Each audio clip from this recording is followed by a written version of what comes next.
오늘 묵상으로 든든히 서가는 교회라고 하는 제목으로 하나님 말씀의 은혜를 나누기 원합니다. 오늘 말씀 가운데 하나님의 크신 은혜가 넘쳐나는 복된 시간 되기를 주님의 이름으로 간절히 축원드립니다. 오늘 귀한 우리 임종규 집사님 또 이렇게 귀하게 또 예배 또 찬양 또 인도해 주셔서 너무 감사하고 제가 제일 복 받은 것 같아요. 제가 제일 감사하고 또 더 말씀에 집중하고 또 하나님의 은혜가 더 충만히 또 임하게 되는 우리 찬양과 또 기도와 말씀이 넘치는 우리 세움교회가 될 줄로 믿습니다. 국민일보 겨자씨에 나온 이야기에 보니까 강물과 바닷물이 만나는 지점을 솔트 라인이라고 합니다. 강물하고 바닷물이 이렇게 만나는, 강이 이렇게 쭉 흘러가다가 바닷물하고 만나는 지점 있잖아요.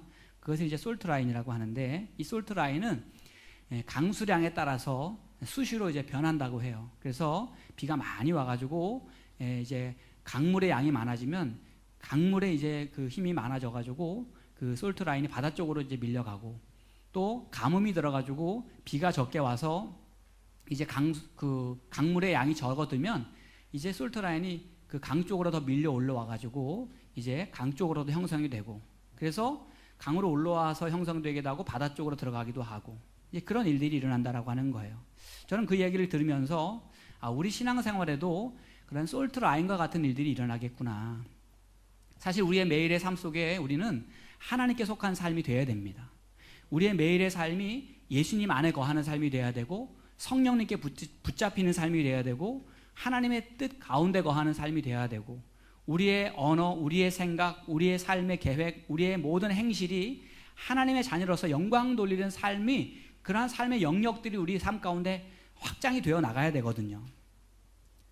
그래서 나의 삶에 내가 거룩하신 하나님의 자녀로서 지혜와 능력과 믿음 안에 거하는 삶을 살아갈 것인가, 내가 그러한 삶의 영역을 내가 확장해 나갈 것인가, 아니면 내가 세상에 지고 육신에 지고 내가 환경에 지고 내가 근심과 염려 두려움에 져서 죄와 유혹에 지배받는 그 영향력 아래 내가 거하는 삶이 될 것인가, 내가 어느 라인에 내가 더 많은 삶을 살아갈 것인가. 강과 바다에 솔트 라인이 있는 것처럼 오늘 신앙생활 속에서도 하나님과의 관계 속에서 이루어지는 영적 라인이 있다는 거예요. 영적 라인. 오늘 저와 여러분의 삶의 영역이 어디까지 펼쳐져 있습니까? 어떤 사람은 교회 안에만, 교회 예배당 안에서만 믿음이 있는 사람이 있고요. 어떤 사람들은 그냥 내 마음에만 믿음이 있는 사람이 있어요. 근데 어떤 사람들은 내 믿음이 교회를 넘어, 가정을 넘어, 이 지역을 품고 세계를 품고 하나님의 거룩한 뜻을 이루어가기 위해서 믿음의 영역을 확장해 나가는, 그 영적 그 솔트 라인을 확장시켜 나가는 사람들이 있다라고 하는 겁니다. 그래서 내가 하나님과 가까이, 말씀과 가까이 기도하는 삶을 살아가고, 어떻게 하면 내가 예수 그리스도와 동행하는 삶을 살아갈까, 늘 믿음에 정진하는 삶을 살아갈 때는 우리의 삶에 영적인 그 솔트 라인이 넓어지는 거예요. 확장되는 거예요. 그런데 우리가 여러 가지 삶의 이유로 우리가 예배의 자리, 기도의 자리, 또 우리가 말씀을 가까이 하는 자리에서 우리가 멀어지기 시작할 때 우리는 세상의 기쁨, 우리 육체의 욕망, 그런 것들이 나를 지배하는 영역들이 우리의 삶에 더 커져버리게 될 수밖에 없다라고 하는 겁니다. 신명기 30장 19절 말씀에 보면 이런 말씀이 있어요. 같이 한번 보겠습니다. 시작. 내가 생명과 사망과 복과 저주를 내 앞에 두었은즉 너와 내 자손이 살기 위하여 생명을 택하라. 아멘. 모세를 통해서 하나님 주신 말씀이잖아요. 이스라엘 백성들에게. 내가 생명과 사망과 복과 저주, 생명과 사망과 복과 저주를 어디에 두었다고요? 바로 너의 앞에 두었다.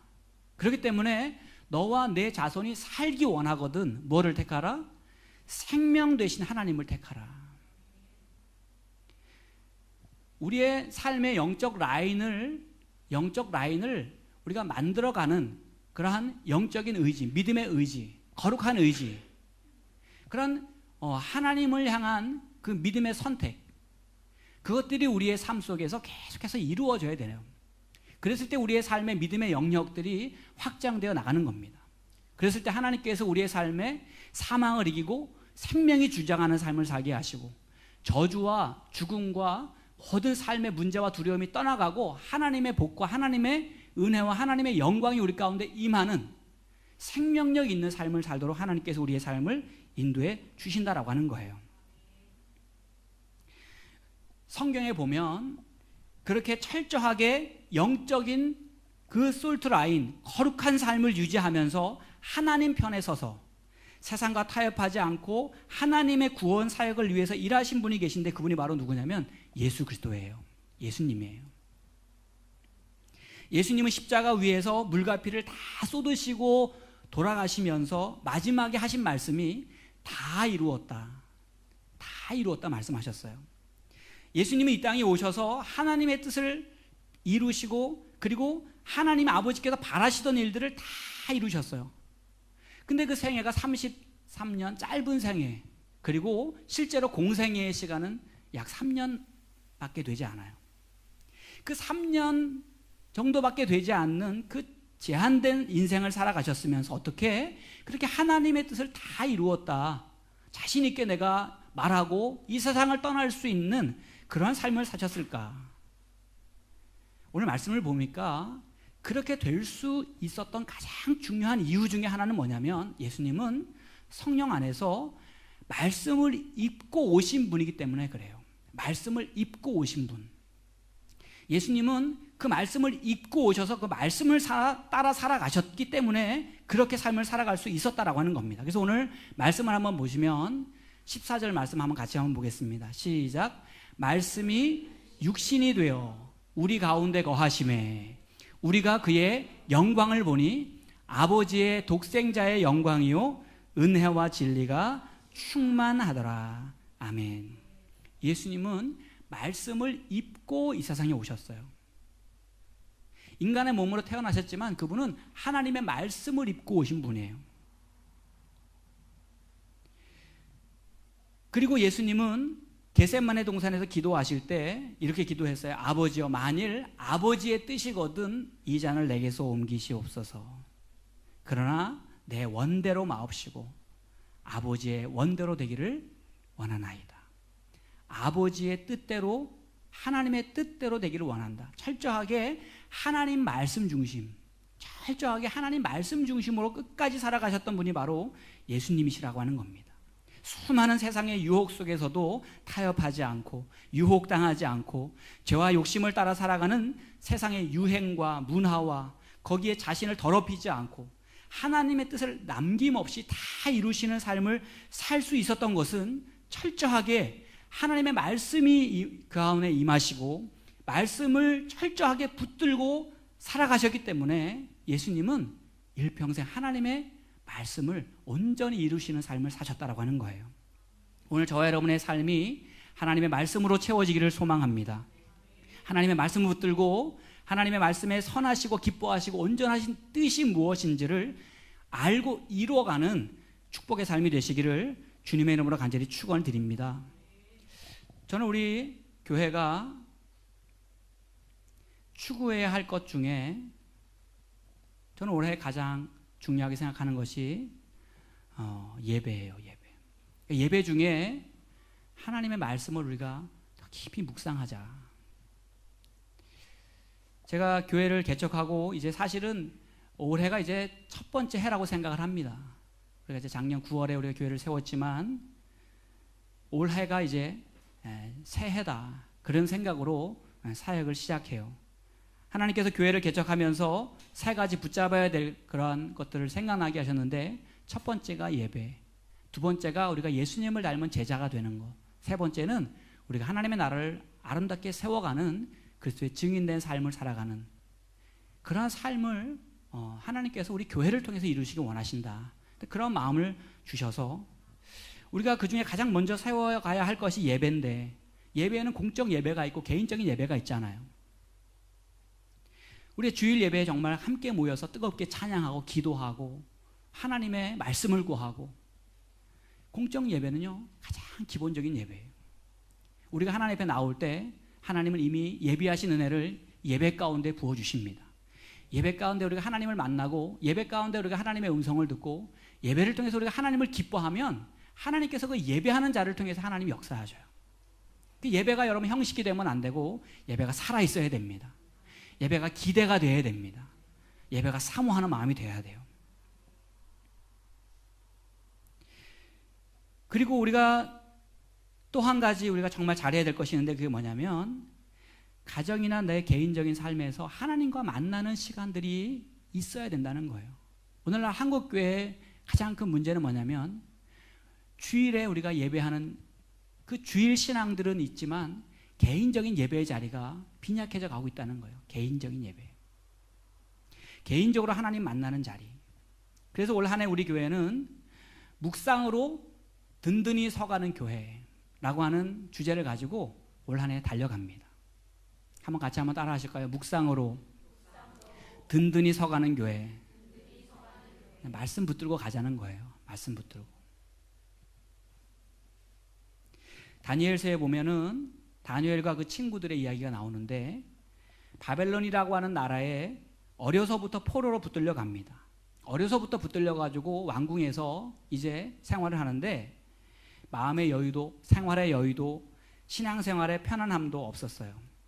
왕궁 안에 있는 강한 규율과 그러한 책임과 명령 아래서 강압적인 그러한 분위기 속에서 살아가야 됐던 그 다니엘과 그 세 친구들의 이야기가 나오는데 그런 상황 속에서 다니엘이 끝까지 놓지 않고 생명을 걸고 붙잡았던 게 있어요.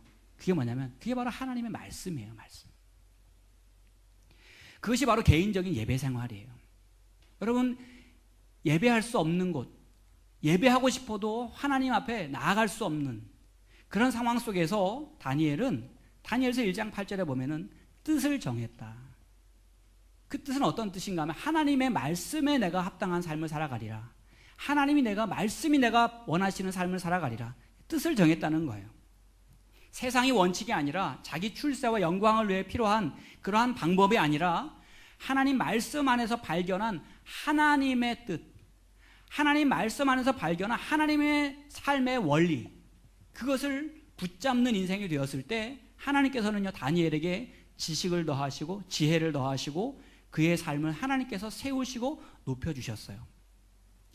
그렇게 되기까지 다니엘의 삶 속에 정말 철저하게 있었던 한 가지가 있었는데 그것이 뭐냐? 그것은 개인적인 예배의 삶입니다. 개인적인 예배의 삶. 다니엘은요 예배가 살아있었어요. 그때처럼 오늘처럼 주일 예배 드릴 수 있고 오늘처럼 이렇게 교회 나올 수 있으면 좋았겠죠. 그런데 다니엘은 그렇게 할 수 없었어요. 그의 환경이 그렇게 되지 못했어요. 그러나 다니엘은요 그의 개인 예배가 살아있었어요. 예배하면 죽는다는 것을 알면서도 하루 3번씩 예루살렘을 향해서 기도했어요. 하나님께 예배했어요. 사자굴에 던져졌어요. 실제로 죽은 겁니다. 사자굴에 던져졌으니까 죽은 거예요. 하나님께서 건져주셨어요. 하나님의 영광을 보게 하셨어요. 오늘 우리 세움교회가 하나님 말씀을 묵상하고 개인적으로 하나님과의 만남과 그 예배가 살아있는 성도들이 되기를 주님의 이름으로 간절히 축원을 드립니다. 매일매일 삶 속에 하나님께로 나아가는 거예요. 매일매일 삶 속에 예수님을 만나는 거예요. 매일매일 삶 속에 하나님과의 친밀한 영적 교제를 이루는 거예요. 그래서 하나님이 공급하시는 그 말씀에 붙들려 살아가기 시작할 때 하나님께서는 우리 성도인들 한 사람 한 사람을 세우셔서 하나님의 뜻을 이루어 가십니다. 교회는요 우리가 모여서 예배하는 이 시간 정말 중요한 시간이죠. 정말 복된 자리입니다. 그런데 여러분의 삶의 자리, 여러분의 가정, 여러분의 일터, 여러분의 만남 속에 거기에서 하나님께서 성령으로 일하시고 역사하시는 믿음의 현장이 되어야 돼요. 여러분 한 사람 한 사람이 하나님의 성전이 되어서 그곳에서 하나님을 예배하고 그곳에서 하나님을 찬양하고 그곳에서 하나님께 기도하고 그곳에서 하나님의 말씀과 붙들려 살아가는 그런 아름다운 살아있는 믿음의 현장이 여러분의 삶이 되셔야 돼요. 그래서 저는 세움교회가 우리 열밀히 이 지역에 광야로 213번지에 하나님이 세우셨지만 예배하고 여러분의 삶으로 나아가서 살아가는 그 자리에서는 저는 우리 세움교회가 얼마나 귀한지 몰라요. 우리 열밀에도 성도님들 계시고 또 우리 성남에도 계시고 용인에도 계시고 일산에도 계시고 양평에도 계시고 곳곳에 우리 교인들이 계셔서 그곳이 예배터가 되고 그곳이 하나님을 섬기는 제단이 되고 그래서 그곳에서 하나님의 영광이 임하고 하나님의 거룩한 빛이 임하는 하나님의 거룩한 자녀들로 세워진다고 한다면은 우리 세움교회의 영역이 얼마나 넓어지겠어요? 얼마나 넓어지겠습니까? 하나님의 나라가 얼마나 아름답게 세워져 가겠습니까? 미국의 철학자 마르쿠제라고 하는 사람은 이 시대를 부유함이 넘치는 감옥이다 그랬어요. 부유함이 넘치는 감옥이다. 그 감옥 안에는 온갖 최신식 전자제품, 온갖 최신식 가구들이 있어요. 먹을 것들이 있어요. 이제는 앞으로 사람이 그냥 앉아만 있어도 가는 자동차가 상용화가 되잖아요. 사람이 말만 하면 요즘에는 이제 집안에서도 그냥 그 되어지는 유비쿼터스 그런 시대가 바로 오늘날의 시대입니다. 정말 편리해졌어요. 너무너무 좋아졌어요. 그런데 그 안에 살고 있는 사람들은 정작 자기의 인생에 쇠창살에 갇혀 있다는 사실조차 깨닫지 못한 채 그렇게 살아가고 있다라고 하는 겁니다. 그래서 부유함이 넘치는 감옥에 살고 있다. 넘치는데 갇혀 있다는 거예요. 물질의 홍수, 지식과 정보의 홍수, 문화의 홍수 시대에 살아갑니다. 근데 정작 사람들의 마음은 궁핍해요. 사람들에게는 정작 자유함이 없어요. 왜 이렇게 두려움이 많은지 몰라요. 가난하게 살아갑니다. 지난해 우리 국민들, 한국의 백성들 삶의 만족도를 조사한 데이터를 보니까 그 경제협력개발기구 OECD에서 34개국 중에 우리나라가 27위, 삶의 만족도가 27위. 점수로 환산하면요 100점 중에 58점이래요. 청소년들, 어린이들, 생활수준, 친구관계, 여가활동들 다 종합해서 행복지수를 보니까 우리나라가 최하위점을 받았잖아요. 60점 이하. 최하위점. 행복하지 않다는 거예요. 아이들도. 청소년들도 행복하지 않다는 거예요. 어른들도 행복하지 않다는 겁니다. 주택 문제, 자녀 양육 문제, 또 아이들을 가르쳐야 보육 문제, 또 키워야 되는 문제, 노후 준비 문제, 여러 가지 직장의 문제, 가정의 문제, 여러 가지 문제들이 걱정에 사로잡혀서 갇혀 있다는 거예요.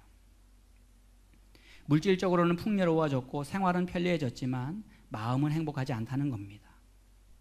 오늘 우리 세움교회, 우리 사랑하는 성도님들의 삶은 말씀 안에서, 하나님 안에서, 예수 그리스도 안에서 부유한 삶이 되시기를 축원합니다. 주님 안에서 자유함을 얻는 삶이 되기를 축복합니다. 여러분들의 마음을 무엇이 억누르고 있습니까? 무엇이 여러분들의 마음을 사로잡고 있습니까? 예수 그리스도 안에서 자유함을 얻기 바랍니다. 말씀 속에서 자유함을 얻으셔야 돼요. 저는 그러기 위해서 우리 어린 아이부터 어른에 이르기까지 우리 세움교회는 하나님의 말씀을 묵상하는 교회예요. 하나님 말씀 묵상하는 교회. 우리 어린이들도 큐티하고 우리 학생들도 큐티하고 우리 어른들도 큐티하고 우리 성도들이 같이 묵상하는 거예요. 제가 이제 올 한 해는 될 수 있으면 우리가 묵상하는 그 말씀의 그 흐름을 따라서 주일날도 제가 말씀을 될 수 있으면 준비하려고 그래요.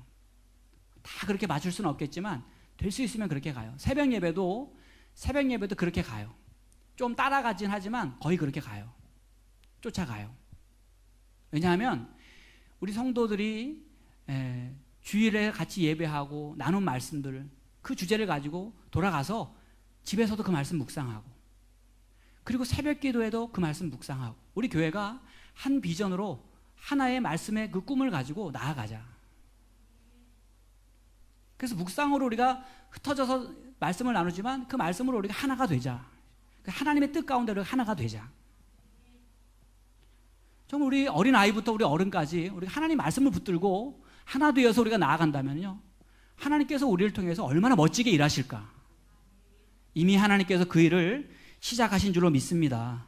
우리가 말씀을 통해서 예수를 경험하고 말씀을 통해서 성령의 인도하심을 받고 말씀을 통해서 하나님의 거룩한 뜻을 발견하게 될 때에 우리는요 빛이 되는 거예요. 주님이 우리 안에서 빛으로 역사하시는 거예요. 선한 목자 되신 주님께서 우리의 삶을 날마다 인도해 가시는 거예요. 그래서 저는 묵상하고 기도하고 믿음으로 선포하면요, 하나님이 역사하신다는 사실을 저는 믿습니다. 하나님 우리 감동하실 때, 하나님 우리 마음 가운데 비전을 주실 때. 그래서 중요한 것은 뭐냐면 우리의 마음이 악한 것이, 세상적인 두려움이, 육신의 것들이 우리의 마음을 주장하지 못하도록, 주님의 것이, 거룩한 것이 우리를 주장하도록. 그래서 우리가 말씀을 붙잡아야 되는 거예요. 어린 아이들요, 이 아이들이 작지만 이 아이들이 말씀 붙들고 어려서부터 자라간다고 하면요, 이 아이들은요 엄청난 일을 할 수 있는 자녀들이 되는 거예요. 히브리서 4장 12절 말씀에 보니까 함께 봅니다. 시작. 하나님의 말씀은 살아있고 활력이 있어 좌우의 날선 어떤 검보다도 예리하여 혼과 영과 및 관절과 골수를 찔러 쪼개기까지 하며 또 마음의 생각과 뜻을 판단하나니. 아멘. 하나님의 말씀이 우리 가운데 임하시면, 살아계신 말씀이 우리 가운데 임하시면, 우리가 그 말씀을 믿음으로 우리 가운데 받아들이면 살아계신 말씀이 우리의 혼과 영과 우리의 육체의 모든 연약함들을 만지시고 다듬고 고치고 변화시키고 우리의 마음과 생각까지 그 말씀이 우리를 주장하셔서 하나님의 자녀의 복된 삶으로 우리를 인도해 가신다라고 하는 거예요. 여러분, 이 귀한 그 말씀의 비밀이 하나님의 우리에게 가르쳐 주셨는데, 여러분 이 말씀 붙잡아야 되지 않겠습니까? 그죠? 이 말씀 붙잡고 나아가야죠. 말씀을 통해서 우리에게 주시는 하나님의 그 놀라운 보화가 담겨 있는데 우리가 그거 붙잡지 않고 살아갈 때가 얼마나 많은지 몰라요. 오늘 본문 말씀 16절에 보면은 우리가 다 그의 충만한 데서 받으니 은혜 위에 은혜로라 그랬어요. 이 말은 뭐냐면 우리가 예수님께로 나아가야 된다는 거예요. 예수님께로 나아가면 말씀을 입고 오신 예수님, 말씀의 능력으로 승리하신 예수님께서 우리에게 성령으로 임하시고 말씀을 깨닫는 지혜를 우리에게 더해 주신다는 거예요. 그래서 우리가 다 어디서 받아요? 그의 충만한 데서 받는다는 거예요. 말씀이 육신이 되어서 오신 예수님을 통해서 우리가 받는다는 거예요. 그분이 우리에게 주신 그 말씀이 우리에게 능력이고 그분이 우리에게 주시는 그 지혜와 성령의 감동을 따라 우리가 살아갈 때 하나님이 일하시는 복 있는 삶이 된다라고 하는 겁니다. 세계적인 프로 레슬링 선수이고 또 2종 격투기 챔피언을 지낸 어떤 사람이 있어요. 이 남자가 어릴 적부터 꿈꾸었던 것이 뭐냐면 그 프로 레슬링 선수, 2종 격투기 선수가 돼서 내가 세계를 누비면서 내가 최고의 선수들하고 내가 겨루리라. 그러니까 운동선수들은 그런 게 있어요. 내가 어려서부터 존경하던 저 선수 내가 한번 붙어봤으면 좋겠다. 근데 이 선수가 어려서부터 그 꿈을 가지고 이제 대학교 를 지나고 이제 어른이 되면서 정말 그 꿈을 이루게 됐어요. 그래서 그 최고의 선수들과 그 격투기 그런 거를 할 수 있는 일약 스타가 되었습니다. 일약 스타. 근데 이 선수가 대학교 1학년 때 이제 아내를 만나서 결혼을 하게 되고 두 아들을 낳게 됐는데 이 부부가 열심히 서로 직업을 가지고 이제 맞벌이로 이제 일을 했어요. 그리고 각자 자기가 일하던 분야에서 다 성공을 했어요. 잘 나가는 이제 사람들이 됐어요. 근데 문제는 뭐냐면 그 잘 나가던 직장, 그 직업에 성공하다 보니까 부부 관계가 멀어지게 됐어요. 너무 성공하다 보니까 부부 관계가 멀어지게 됐어요. 돈도 많았어요. 세상적인 명예도 얻었어요. 자랑거리도 많았어요. 그런데 그 짜릿함, 그 순간적인 그 기쁨이 결코 오래가지 않았어요.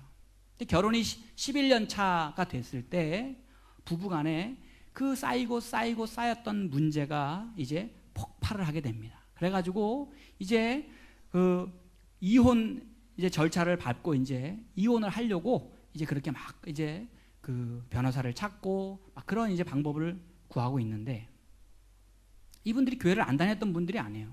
어릴 적부터 교회를 다녀서 하나님도 알고 있다고 생각했고 내가 그래도 착하게 살았으니까 나는 지옥에 가지는 않을 거다 이렇게 생각도 했고 그런데 그 믿음이 그 가정을 붙들어 주지 못했어요.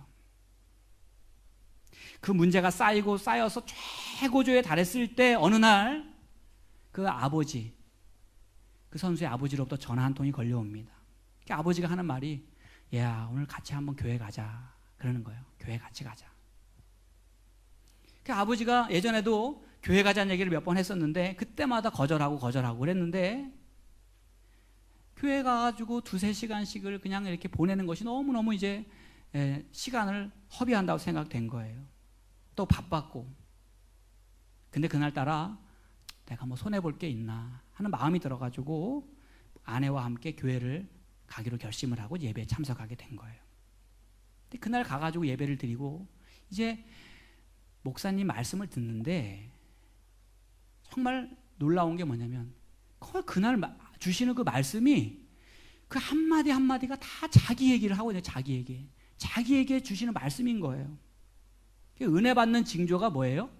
다 나에게 주시는 말씀이에요. 어떤 분들은 시험 받을 때도 다 자기에게 주시는 말씀으로 생각해서 시험 받으시고, 또 은혜 받은 분들도 다 나에게 주시는 말씀이라 생각해서 은혜 받으시고.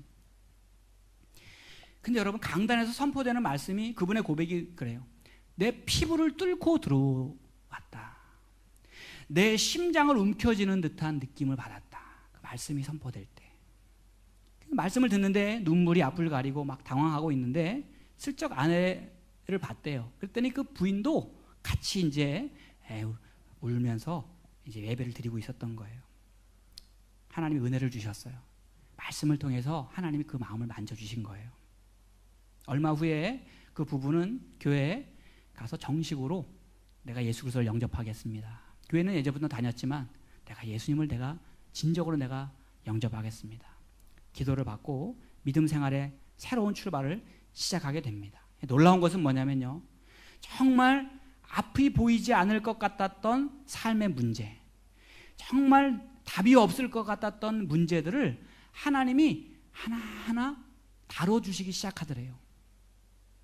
하나님이 하나하나 다뤄주시기 시작하더래요. 그동안 자기는 사단에게 자기의 삶에 정말 아끼던 거, 소중한 거, 사랑했던 모든 것들을 다 빼앗기고, 이제는 두 아들과 사랑하는 아내까지도 다 빼앗겨버린 그런 위기 가운데 자기가 처했지만, 예수님의 말씀이 내 마음 가운데 임하게 될 때 내가 온 것은 양으로 생명을 얻게 하고 더 풍성히 얻게 하려는 것이다. 그 말씀이 믿어지더라는 거예요.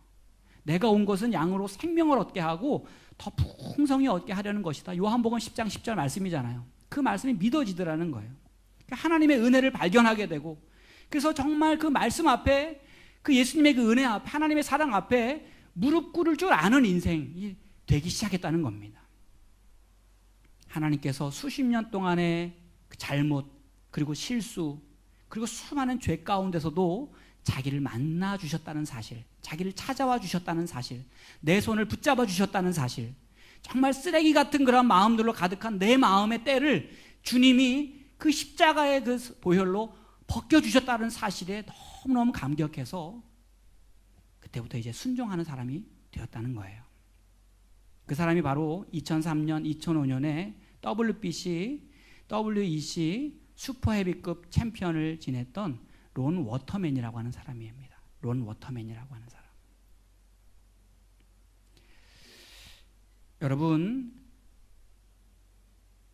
우리가 하나님께 예배의 자리로 나아가고 우리가 예수님께 말씀을 사모하는 자리에 나아갈 때 하나님께서 우리가 쏟아놓고 우리가 하나님 앞에 갈망하고 우리가 하나님 앞에 구하고 우리가 마음의 두려움으로 가득 찼던 것들을 고백할 때 하나님께서 우리를 만져주시고 말씀을 통해서 우리 안에 채워주시고 살아 역사하시는 말씀이 혼과 영과 및 골수를 찔러 쪼개기까지 하시는 말씀, 우리의 마음과 생각을 감찰하시고 다듬고 새롭게 하시는 그 말씀의 역사를 하나님께서 우리의 삶 가운데 경험하게 하실 줄로 믿습니다. 그러기 위해서는 주님 앞에 내어놓아야 돼요. 시간을 내어놓아야 돼요. 마음을 내어놓아야 돼요. 내려놓을 것 있으면 내려놓아야 돼요. 잃어버렸던 영적 삶을 붙잡아야 돼요. A.W. 토저라고 하는 분이 이런 말씀했어요. 마트에 가거나 잡담을 하느라 영적 훈련을 위한 시간을 건너뛸 때가 얼마나 많은지 모른다. 우리는 잠시 멈춰서 너무 쉽게 간과해버린 하나님과 함께하는 시간의 가치를 알아야 된다 그랬어요. 그렇죠? 우리가 마트 가거나 잡담하거나 뭐 인터넷 하거나 또 핸드폰 하거나 이런 것 때문에 하나님과 함께하는 그 잠시 하나님과 함께하는 그 시간, 잠시 주님의 그 말씀 앞에 서는 그 시간, 그런 시간을 우리가 뒤로 밀어버리고 바쁘게 그저 분주한 일로 우리가 그냥 밀려서 살아갈 때가 얼마나 많습니까? 마가복음 1장 35절 말씀에 보면 예수님께서 아침 일찍 날이 어두울 때에 일어나 나가 한적한 곳으로 가셔서 거기서 뭐 하셨다 그랬어요? 기도하셨다. 기도하셨다. 하나님 앞에 기도하시고 하나님의 말씀 앞에 엎드리신 거예요.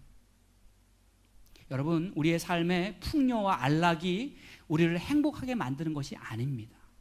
우리의 지식이 우리를 행복하게 만드는 것이 아니에요. 하나님을 기뻐하는 예배자가 되기를 축원합니다. 하루하루를 예수님께 나아가 하나님의 은혜와 진리의 말씀으로 내가 충만한 삶을 살아가리라. 그러면요, 거기에 감사가 넘치고요, 거기에 자족하는 마음, 행복한 마음이 생기고요, 앞이 보이지 않는 상황 속에서도 새 일을 행하시는 하나님의 살아 역사하심을 보게 될 줄로 믿습니다. 여러분, 어떤 사람이 진정한 행복한 사람이에요?